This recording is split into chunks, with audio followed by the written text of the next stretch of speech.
yesaay di nga ci takk rip ma ne yow Bombardier di nga ci takk rip ma ne maa ngi lay nuyu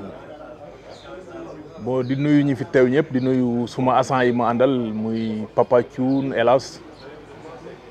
ak suma boy lutteur yi ma àndal Ñagas Sal Bambey Socé Abdou Diouf lutteur Mbay Guy gi Tafaler ak suma écrit quoi waa écrit Bawol mbooloo yëpp maa ngi leen di nuyu coach yi nekk foofu bon di nuyu aussi suñu artistes yi teew fii muy Dip Wally Seck di nuyu mon adversaire Bombardier xam nga ak staffam bi mu àndal bon di la nuyu yow tam ci Wonel TV waa di bégeb seen bi di ko wax welcome. Man Moustapha laa tudd Moustapha Tine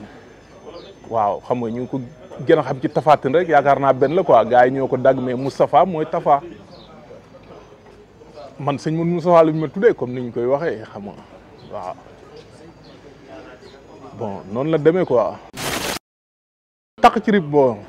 lamb ji en fait foofu comme tey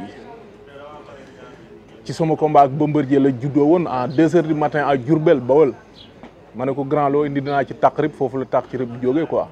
te yaakaar naa combat bi dina ci takkaat rib incha allah. yàlla rek moo xam quoi tey baat boobu maanaam ñi ko tuddul Sénégal bariwul Bombardier mii laa jàkkaaroo doon ma wax ko ma ne ko di nga ci takk rib par la suite xam nga woykat yeeg yëpp ñëpp reprendre ko ñëpp di ko jël rappeur yeeg musique mbalax yeeg tout ñëpp di ko consommer waaw foofu la jógee quoi waaw chaque jour ma dégg ko nag fu ma gën takk ci rib ngee xam nga defaat Tafa bi wala Tapha Tine doo ko dégg quoi ñii dañ lay waxee takk ci rib ñi Tafa ñi Moustapha ñi Amdi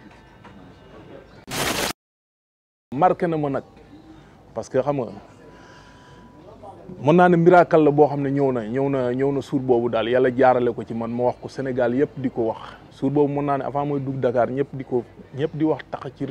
rib loo indi ma takk ci rib xam nga itam loolu xam nga affaire bu neex la quoi franchement wax dëgg yàlla. yesaay di nga ci takk rib ma ne yow Bombardier di nga ci takk rib ma ne maa ngi la ko waxoon depuis Diourbel te yàlla def na dajewaat nañu di nga ci takk rib ma ne di nga ci takk rib yu aca da shit